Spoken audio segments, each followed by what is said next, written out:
advocate for blocking people, especially if the relationship and the breakup was healthy. You have to let go of the previous relationship and accept the new relationship and the new boundaries and the new setup of that relationship. By communicate, I mean God has to communicate with you. Right? You will pray to God about the decision, but God has to communicate back to you so that you can understand where God is directing you.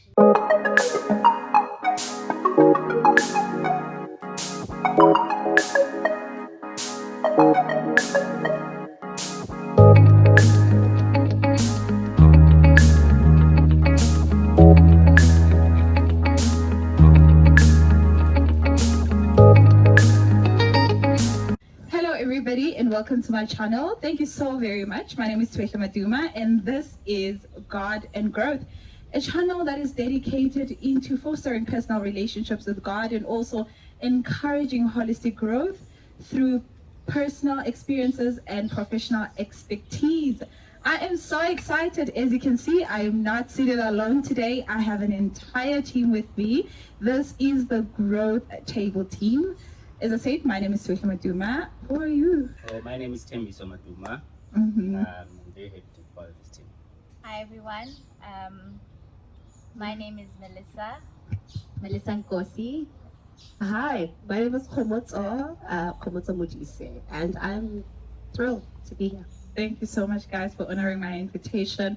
You're going to see these faces a whole lot because we are going to come in here every single last, or rather first Wednesday of the month. We are going to be publishing a video for you to watch. So keep in touch and check us out. We are going to discuss so many topics that have to do with our personal growth holistically. And starting off today, we are going to talk about letting go and starting over. Right. First question, this one is for you, Muto. Is there any situation that you can recall in your life where you had to let go? Sure. Why are you starting with me? Yes, I think that there are several situations, man, where I've been forced. I think a number of us have found ourselves having to let go, whether it is friendships, relationships. I think my most painful situation where I've had to let go was a friendship. That was very dear to my heart, and it just wasn't working. And I had to psychologically prepare myself. And I know that we don't talk about this enough, right? About the psychological impact of leaving friendships. It's almost as though half the time people want to speak about leaving jobs and leaving relationships, romantic relationships, but never friendships. So leaving a really close friend of mine, and exiting that friendship was one of the toughest instances of letting go that I've had to do. It's been years, but I'm still reeling from it. Mm-hmm. Yeah. Yeah. Stay, as a man, I don't know, maybe it's my own thing, but I've learned from most people, apparently women and men Different. yeah, are different, and they deal with these things very differently. Like even with love, like we are taught that when a man loves, he really loves deeply. Is it the same with letting go? Is it easier for women maybe rather than men, or easier for men rather than women? I think it's more of an individual thing, and I understand the gender part where we say women are different from men in a certain instance, but in that regard, I think as individuals, we also have our own things going, right? Different characters, different dispositions. So it might differ from, I might differ from my brother, I might differ from my friend. Yeah. But just speaking from a man's point of view, I think, personally speaking, my observation, I think it's quite, I would say, more difficult for a man to let go than a woman. I don't know. Melissa, what do you think? So I'm not going to speak for men per se because I'm not one, right? But just interacting with my dad, my brother, and my husband, I've just realized that men have a weird way of shutting down emotions, like just going through life. And I see it now in my own marriage where I'm always like, oh no, let's deal with this. My husband's just like, oh, it's fine, keep it going. So I could imagine that because of that nature, maybe it might be difficult to properly let go because you're not dealing with emotions. So it's somewhere at the back of your head and it's gonna haunt you either way. So I would assume that that's the case. Yeah. Still on you, when you had a situation where you had to let go, what would you say was the most difficult thing for you? You know, when you get to a point where you're letting go of someone, um, you would have resolved in your mind that there is no room for reconciliation, right? There is either outgrowing from one party, or it could be both, could be mutual. But you get to realization, it's like a death of something. Like you get to a realization that, listen, this is not the space for me anymore. So I don't know. I guess when I had to go through that, it was a bit of a challenge because you, like she said, you do go through the grieving process. You know what I mean? Because you realize that, listen, as much as there's this person and we probably have shared memories and experiences together, but I can't go back there. You know what I mean? And there is an opportunity for I mean, I'm failing to reconcile forgiveness and letting go. It's a new thing that I'm trying, because again you judge yourself, like, there's that guilt as well of having to let go, because you think, I mean, from a Christian background, you're thinking you're supposed to be lovey-dovey with everyone, you're supposed to be in everyone's space, and you're supposed to find ways to get back to people and stay connected. So there's that element of guilt as well, to say, should I have done more? Should I have done things differently? Is it my fault? So you go through all those emotions, and it's tough. Yeah, it really is tough. So you mentioned breaking up with your friend. To what extent do we let go? Like, should we block people, for example, when a friendship or relationship ends, because we don't wanna, keep on going around circles with them? Look, I think it's different for relationships than it is for friendships, naturally, because people don't walk into. I mean, I can have another. You can become my friend tomorrow, and you wouldn't be like, oh, but you're friends with. Why do you still have your other friends saved on your phone? You know, that wouldn't be unless you're a really jealous friend, right? But with relationships, it's different. You know, there's things to consider. You're considering the feelings of the next person. And we're speaking about men here also. We're considering, his place in your life. There's egos at play, and right? But I'm not an advocate for blocking people, especially if the relationship and the breakup was healthy. I think that if we both, actually, with friendships and relationships, if we've come to an amicable decision to say, this can't work, this doesn't work, I don't hate you, I don't despise you, and I don't want to hurt you, and I wish you all the best, then it should be perfectly fine. And she says, because she knows how tough it can be, right, to do that, right? But it requires, I think, with time and with growth at the growth table. So with growth, you realize that the bad in people doesn't make them bad people. That's profound. It doesn't, right? So there's a lot of bad and there's a lot of good in us. The bad in us doesn't make us bad people, So at some point, it's being able to let go without demonizing them, to let go or walk away without seeing them as less than or less human. It's just people that you've crossed paths with, that you may not necessarily have worked, a friendship or a relationship may not have worked, but it's perfectly fine. They're still human and they're still God's children and they deserve the best. Amen. Amen. I love that. It helps us to reconcile, right? When we've done the wrong things. Yeah. Let me ask the tricky one. Tay, do you guys believe when a relationship has ended and you're saying you've let go of that particular guy or girl, it's okay for you to still be in touch with your ex? No, I don't think it's necessary. To give a direct answer, I don't think it's necessary. Because, as she said, there's a difference between a friendship and a relationship. Mm-hmm. All right? So, a relationship in its nature involves things such as intimacy. I understand that when you are in a relationship with with your partner, you are expected to be friends, and but out of respect, if you have moved on, you found it, you found a different person, you found another person, out of a respect for that person, I think you should let go. And just to add on that, there is a level or a threshold that you unlock, right? In a romantic relationship that you wouldn't do so with others, right?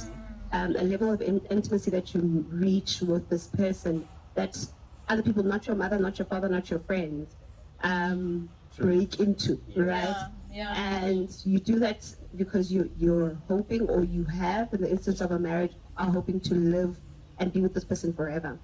And then you leave that relationship, and you can't expect the next person who comes to be comfortable with you maintaining the same, or maintaining contact to a person who's been as intimate with you at that level. You can't expect them to be comfortable with that. We can't share that space. There aren't two seats at that level of intimacy. So unfortunately, there needs to be a point of letting go of that. You don't hate them, you don't despise them, as I said, but I can't. There aren't two kings in the kingdom. Yes, and they don't serve any purpose in your life, because we were trying to build something. But we're just Crash. friends.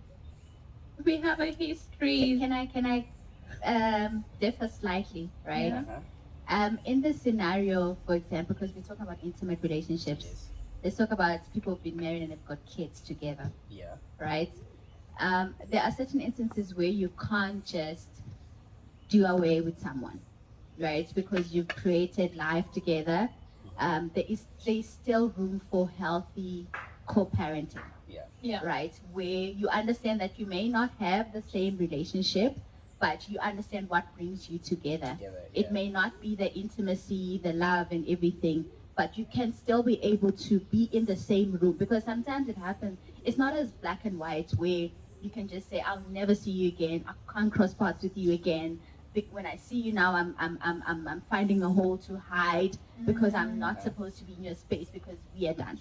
I think it may be difficult initially, but I think again with growth and maturity, as you heal and you fully let go, you understand the fact that you can still coexist with that person. You can still be in the same space, but you don't have to necessarily share the same ideas and everything. Like, I'm just thinking about it in terms of, I mean, couples with divorce. Yeah. And I have my own husband now, and he has his person has his own wife. I Yeah. need to be able to go and say, okay, this is still your children. You know what I mean? Yeah. So I'm just saying that as much as intimate relationships are very difficult, because that breaking up is like a part of you. It's like when you glue two things together. You know, the Yeah. institution of marriage is so scary, because literally when God says the two become one, you know, when you separate, when you glue something together, pieces of each other are left.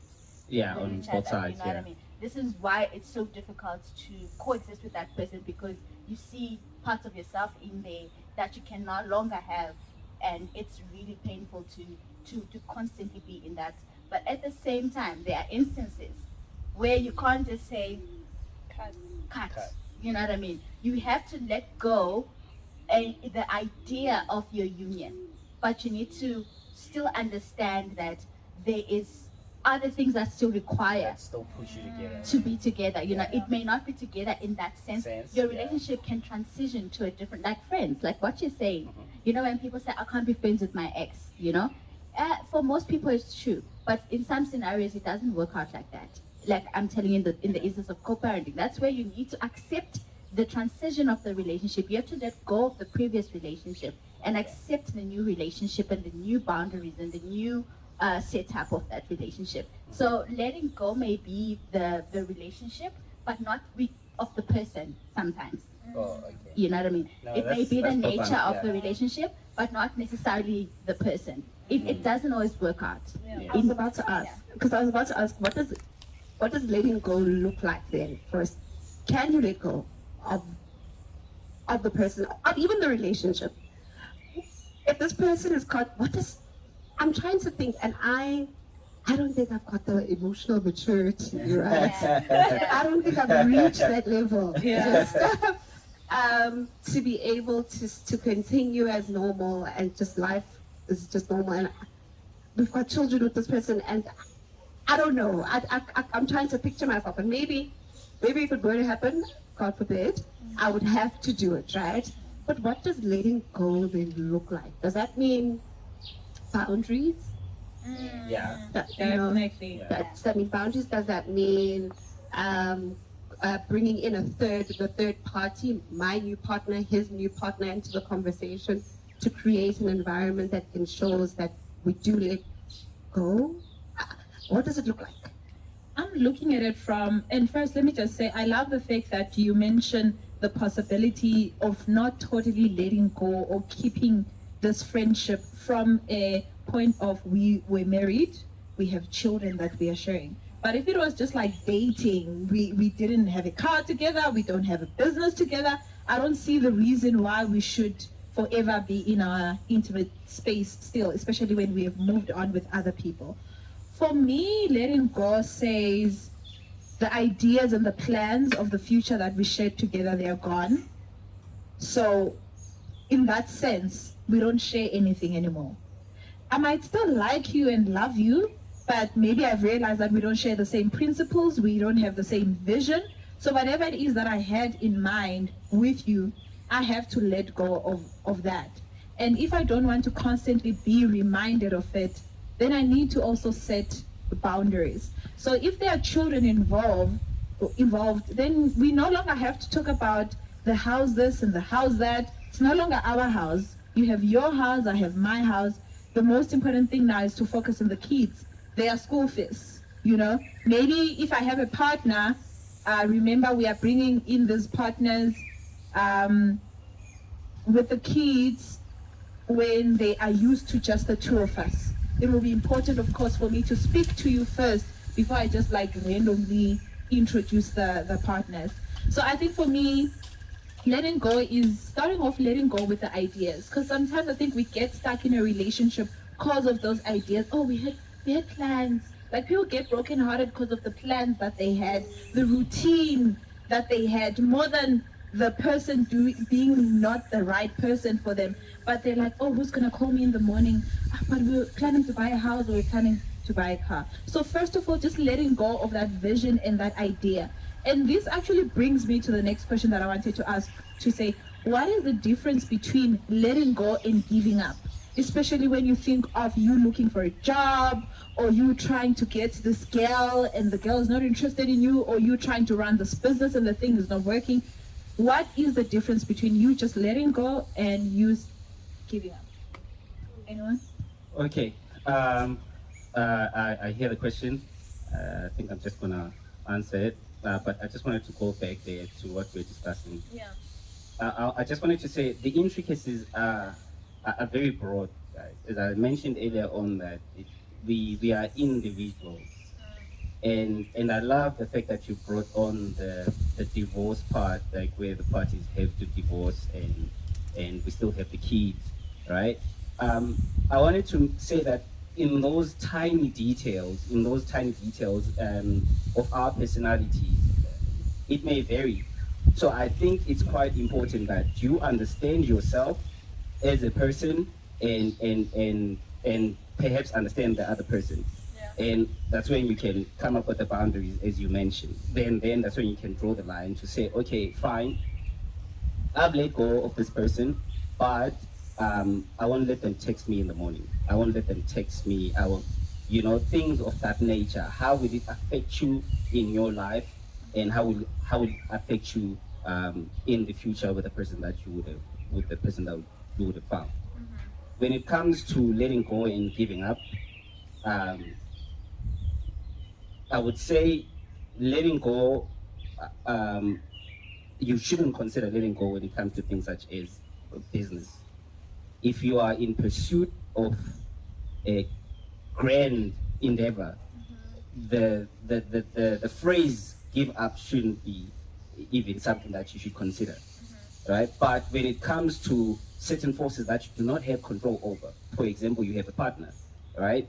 And you two are not clicking, right? And then in that instance, you can let go because you don't have control. But if you have control, and you still have the energy, the force to proceed in your pursuit, then it's something that you shouldn't even consider, right? In terms of letting go and giving up. Do you guys feel the same way? I think, yeah. So I don't have an answer for you, uh, but I do think that both should come from God. So the decision to let go and the decision to give up Okay. should come from God. There are times where we're working on dreams that are dead because we think, I don't want to give up. And God is channeling us in a different way. He wants us to open our eyes to a different path. You know, He says, behold, I make a new thing. Do you not perceive it? And half the time we do not perceive it. We do not see it because we are fixated on this place that we're at. You know, in the instance of the Israelites, we're fixated on this captivity that we're in, that we do not perceive the new thing that God is making for us. And I don't think that we will ever perceive it if we don't understand that both come from God. So the decision to leave or the decision, to give up should come from God. I don't think giving up, I know giving up has bad connotations. I don't think it's a bad thing, you know. All right. We give up. Think about a relationship that you left. Yeah. I know that we can be taking we're letting go, we're like, but you gave up on the person, you gave up on the situation. You said, "This, I'm not going to work on this anymore," because you could see the fact that God doesn't want you. Hopefully, doesn't want you there anymore. I don't think that these are decisions though that we can make of ourselves and in ourselves. There is a need for a guidance from God to say, "Kumzo, let go of this. Kumzo, this dream is dead, on to the next one," and giving you a new thing. The Bible is full of new beginnings, of people taking on endeavors of new beginnings. But we need to be open to that. We need to perceive it. Yeah. Sorry if I may just jump in there before I forget. I just wanted to say there, you reminded me of a question that someone asked in the past that says, in that case, you would need to communicate with God, right? By communicate, I mean God has to communicate with you, right? You will pray to God about the decision, but God has to communicate back to you so that you can understand where God is directing you, right? So on that part, how do we then, in most cases, I know it can be, I'm sorry, I'm going to be using this word a lot, it can be an individual thing, right? God can speak to people in different ways. Yeah. Right? God spoke in dreams, God spoke through prophets and all that.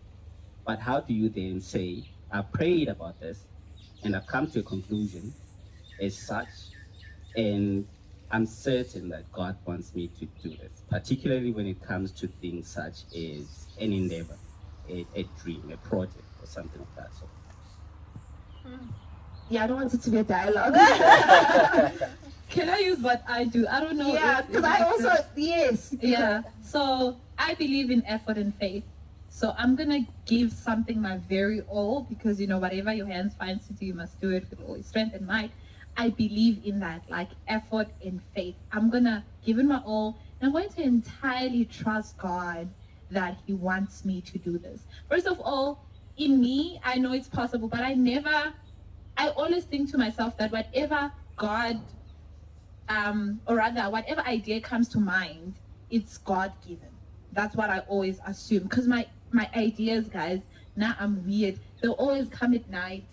Like I'll randomly wake up at 2 a.m. and God says, "This is what you must do." I'll rework on a certain poster. That's not how you should do it and whatnot like that.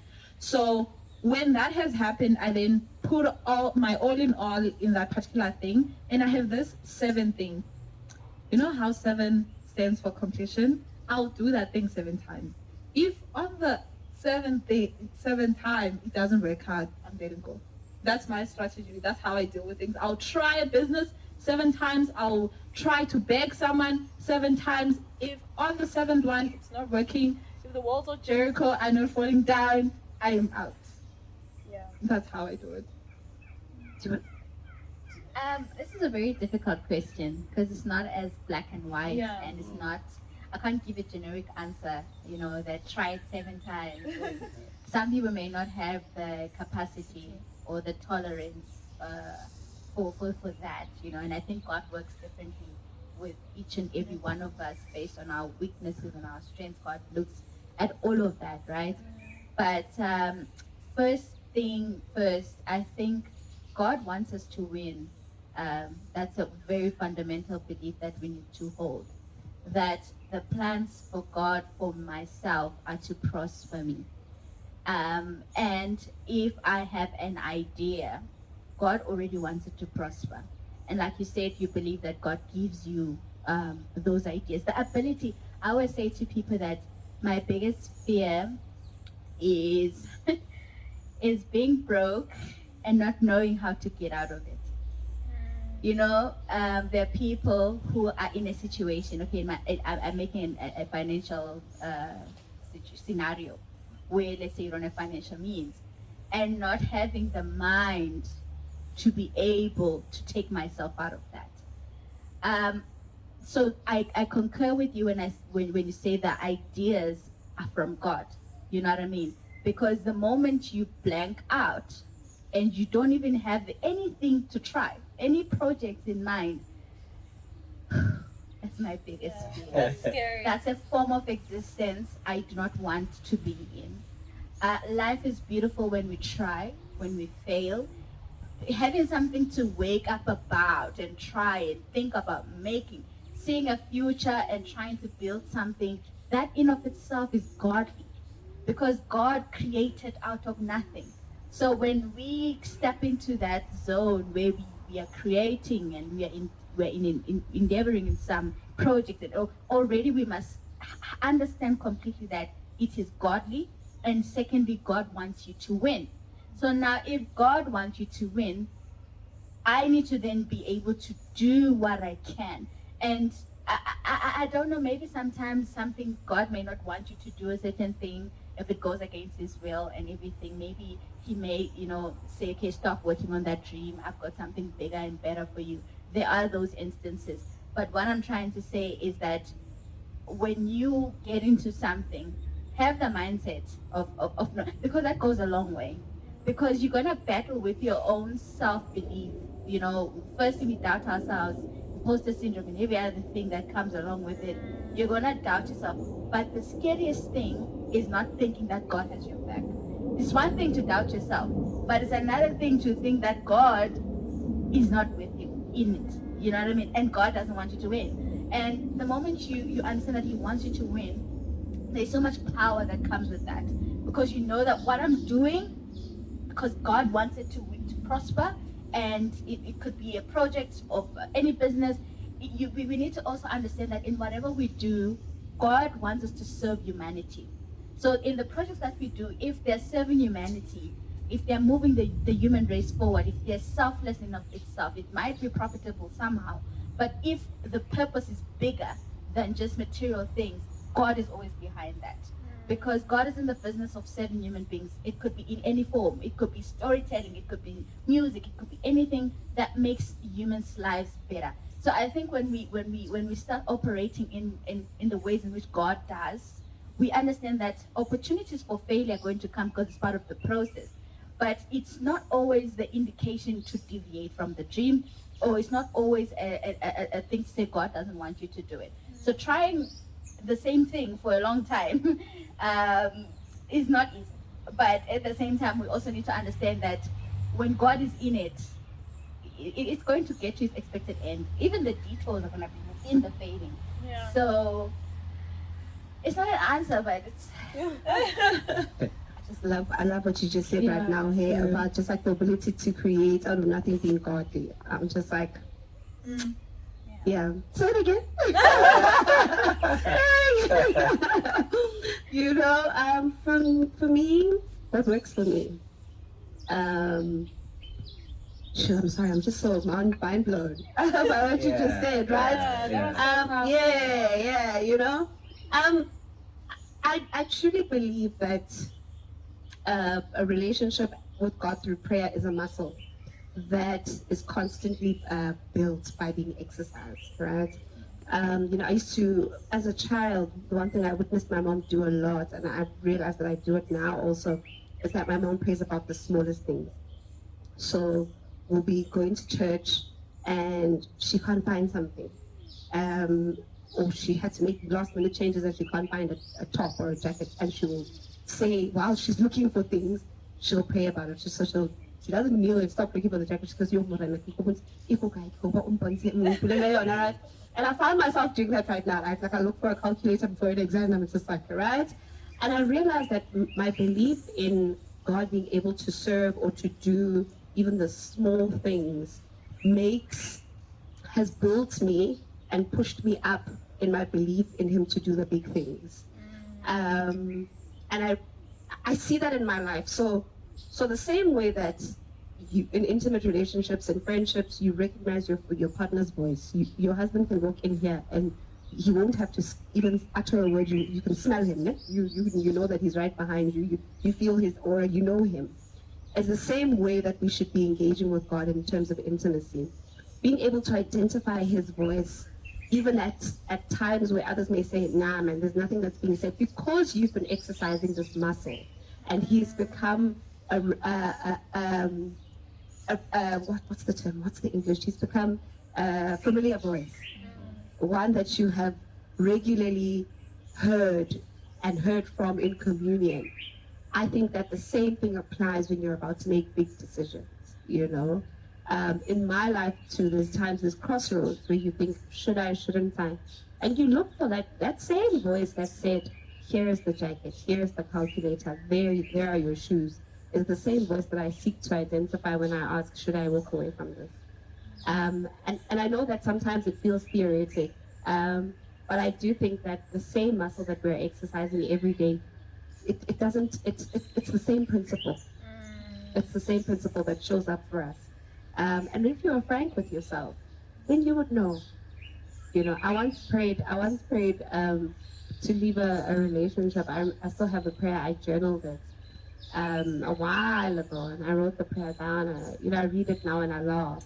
But I wrote down I said, God, I don't have the ability to leave this relationship in and of myself. And I'm not sure that I should. So I need you to do something. I need you to do something massive. I need like a big thing. I need drama here. You know?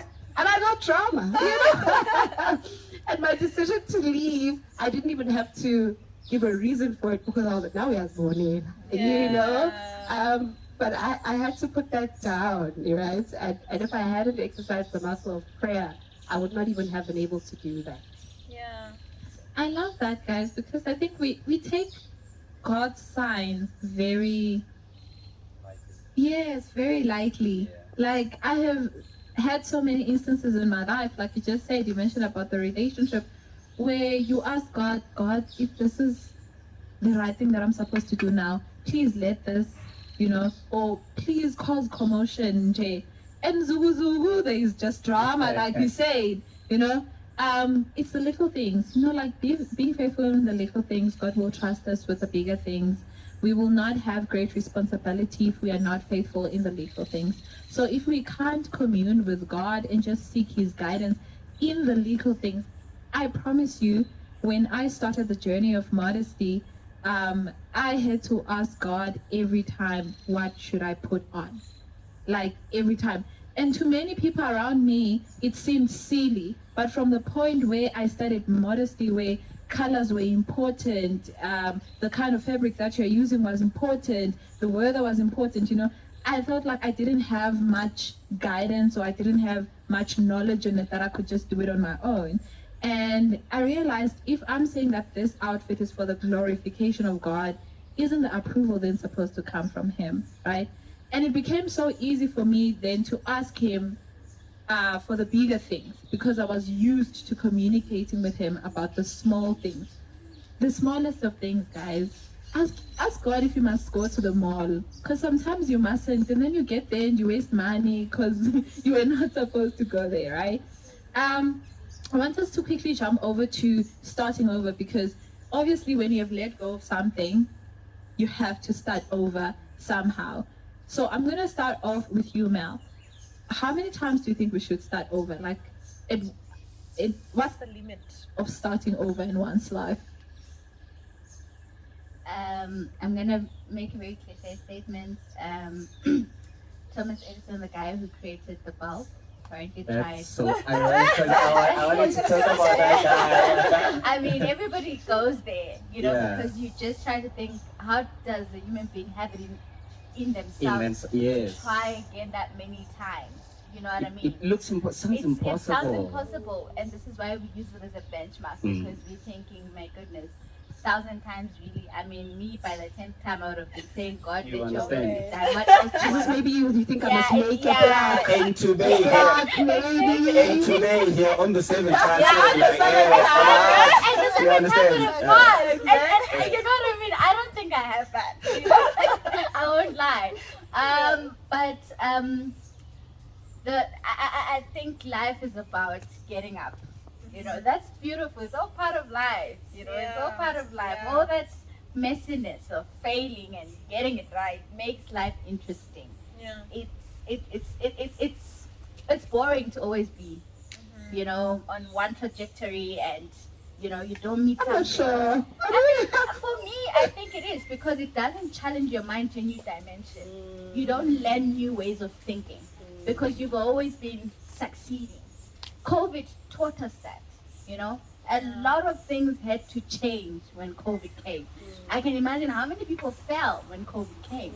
Businesses were on a certain trajectory. Church and worship was in a certain trajectory. COVID came, it took us to a whole new, it rocked our boats. It taught us new ways of thinking, new ways of innovating. So I think starting over is so important because you learn new things every single time, and you take your lessons even from the previous phase where you didn't make it. There's a lesson that you carry with you into your new phase. We now know that, okay, COVID taught us a lot of things, that listen, the digital space is not as evil, you know, as it was so demonized in some religious spaces. And we're not going to learn that had we not had to start over a new way of worship, a new way of doing something. So I believe it's beautiful to start over. And like I was saying, that it becomes boring if you're on the same trajectory, because there's nothing new to learn. Because I mean, it's working. We don't fix things until they're broken. So and when we get to a position of fixing something, you need to put on a new thinking cap. You need to innovate. That's where innovation comes. That's where the human race moves forward. So starting over is the peak. You know, it's like it's a space where you think, and it's a space where you innovate. It's a space where you explore. It's a space where you, I don't know. I think starting over is, for me, it's exciting. It's not always easy to bring yourself to a point to start over.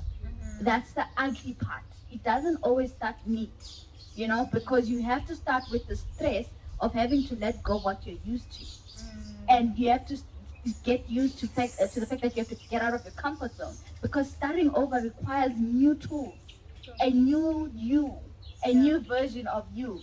There's something interesting about that I heard recently, that kids who are raised by the same parents are not the same.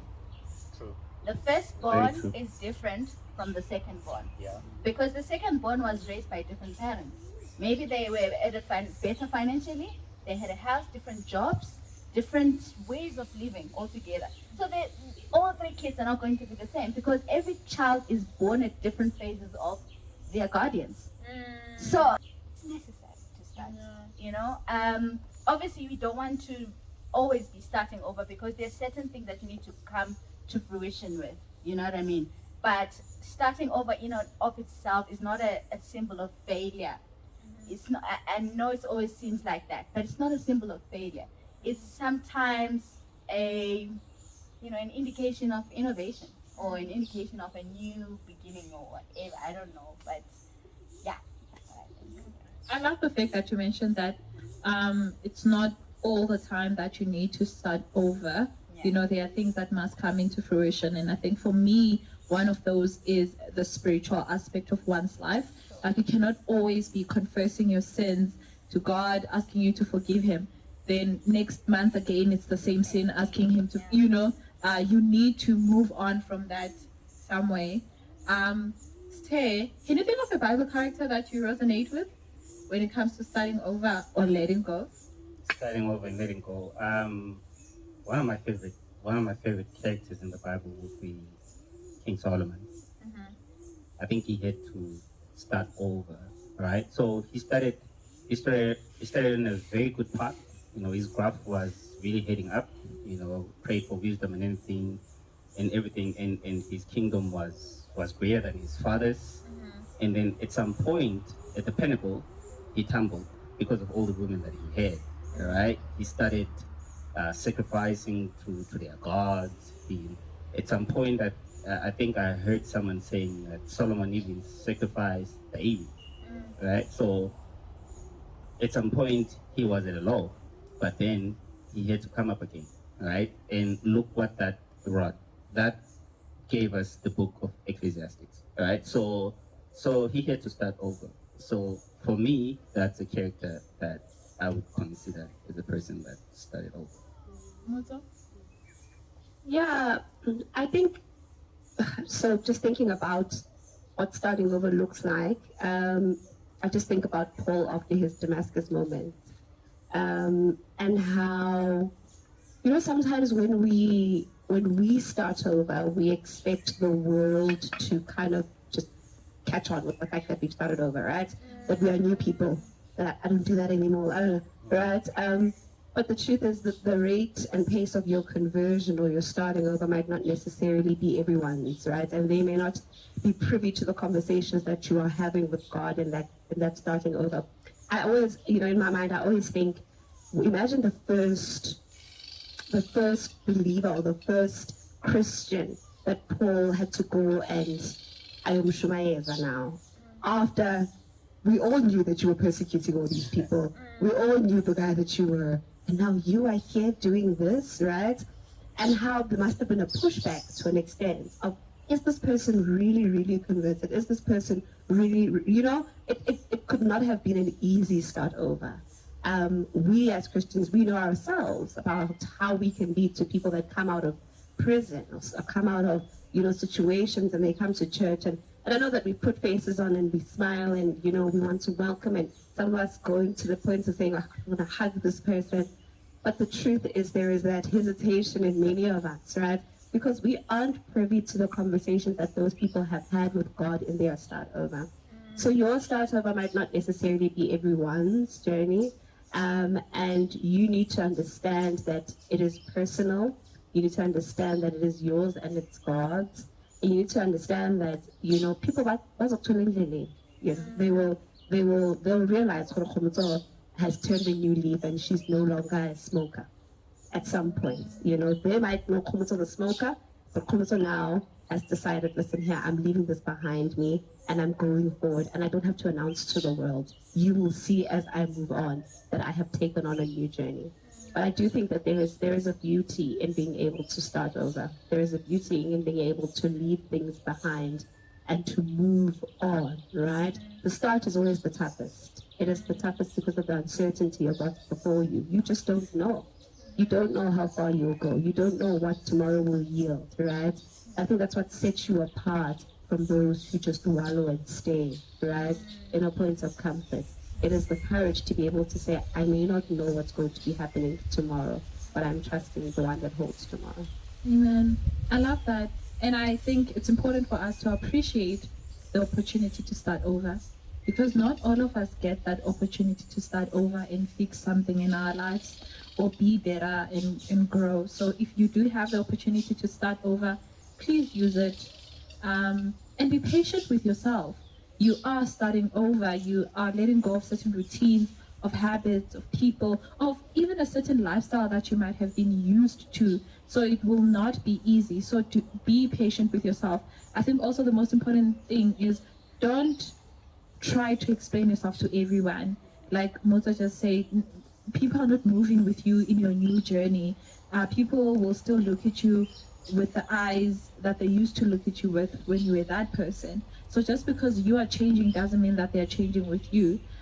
So do you will be discouraged by so many people, because people say, Mara, we're not really lying. You used to do that all the time. We're not really, we know you from growth table. You are a grandma. Yeah. How? No, because you know, what are you doing, right? Yeah. But people they aren't privy to the intimate conversations that you're having with God, And from the point that we were making earlier on, but the fact that you know the voice of God, you resonate with the voice of God, Yeah. you identify the voice of God, and if He says to you, leave the light bulb and work on the plug, you work on the plug. And I also wanted to add there is starting over does not necessarily have to be instantaneous, right? Because that itself can result in failure. Right? I'm currently reading this book called Atomic Habits. Right? So this guy is talking about the nitty gritties, the smallest details. That's where you need to start changing, right? Change the small part, twitch here, tune there, to ensure that on a larger scale there will be a reasonable difference, so that you can enable yourself to make that transition of starting over. Not an abrupt change, Yes. And also, just to add again, starting over is growth. Because I think we look at it as going back and as a regression, right? But it's actually, you're still moving forward. Even when starting over, you're still moving forward. You have learned a new way that works better. So you are stepping into that new way of doing things. So I think whenever we have to start over, you look at, oh my God, all this time and all these years that I've invested, and now all gone. No, they're not all gone. You're taking them with you, but better. Yeah. You're polishing up all the things that went wrong. You know what I mean? So I think whenever we start over, we need to understand that we are stepping into our growth, and it's not going to be easy, obviously, because it's a new phase of being and thinking and doing. Yeah. So yeah. I love that because for me, like you just said now, starting over is not starting from scratch, but continuing in experience. You have had this relationship, for example, that did not work out. As much as maybe it might have been someone else's fault, you might have realized certain habits that you had in that relationship that will help you to be in a better relationship or conduct your next relationship better. If the business didn't work out, strategies that didn't work out, then you know that I'm not supposed to repeat the same mistake. So the next one is likely to be more successful because I know what to do and what not to do. So never look at it from a point of it's an empty page. It's not, guys. You are really continuing from what you already know and know how to do better. Let's wrap it up. What is one thing, each of us, what is one thing that you feel like right now, this year, I'm letting go of from 2022 and I'm starting over with this? One habit that you're letting go of and one habit that you are developing for this year. Let's start with you, Muto. Oh, I knew you were going to start with me. Habit I'm letting go of. I think I've told you this before. Maybe it's something that let me start with what I'm taking on. So just being kinder to myself. I've had to sit down and say, it's not all doom and gloom. Yeah. And that you are doing something right, and be frank with the things that you aren't doing right. Because no one's perfect. No one's at the point of perfection. So the one thing that I am going to be doing more of in this new start is just being kinder. But in the same breath, and I suppose the two sound like extreme opposites, but in the same breath, I'm also going to be holding myself a lot more accountable. I think that, when we started off with a failed friendship of mine. I do think that certain things of that kind do need us to hold ourselves accountable. And once we hold ourselves accountable for the role that we play in whatever fails, in a friendship, in a relationship, in a business, then we're able to be kinder to others because we recognize our humanity and the faults in ourselves, and then we're able to see others in the same light. So that's me for the year. So on my part, I want to let go of procrastination. I procrastinate a lot, and what I'm going to adapt is discomfort. I'm really seeking discomfort. Anything that makes me feel uncomfortable, okay, obviously in a sense of growth, right? Yeah. If I've been putting off approaching a certain individual so that they can guide me in a certain direction, I should approach them. Anything that will make me uncomfortable, whether it's adventure, I'm just seeking discomfort. I'm letting go of people pleasing. I'm a sanguine, so it's very easy for you to try and make everyone happy. And I'm adopting self introspection. I feel like I don't take a lot of time to introspect so that I can figure out who I am, what am I doing wrong, what did I do wrong so that I can be better. Yeah. Okay. I'm letting go of the identity that formed from my childhood traumas.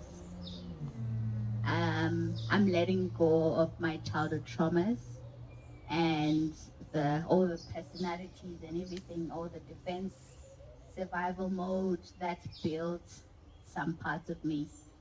Um, I'm letting go of that, and I'm trying to find myself in a new, peaceful, loving my inner child, redirecting them to what they could have been had they not had those limiting beliefs that were, that came about from childhood trauma. So I'm really intentionally and deliberately taking time to heal from my childhood traumas, and that's what I'm taking on, and that's a journey that has been going on to heal from my childhood traumas and explore me in my fullest blast. In my full, the high. People say the high, my higher self or whatever. That's what I am. I think taking on this year to say no more self sabotage. I just want to experience Melissa without all that. You know, what is Melissa without the thoughts, all these thoughts?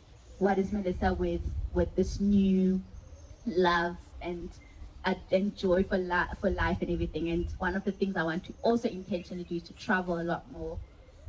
We saw you enjoy Cape Town. Yes. Yeah, no, I do have a lot of plans to travel and intentionally do so. I want to get into painting. I just want to spark, intentionally so, spark my inner child's creativity and just see what that Melissa can do, what that Melissa can give to the world, because my biggest fear is not dying empty because I kept it all in, and I had all these voices that never allowed the ideas and the passion for life to come to be and for people around me to experience me. I think that's my biggest fear. I'll turn in my grave. So I'm working on finally having the ability and the clear mind to be able to do all that. Yeah. I love it. I love it. Guys, thank you so much for coming through. Really, really appreciate it. To every one of you who is trying to let go of something, or not let go of something, but you're supposed to let go of that thing. You can't do it alone.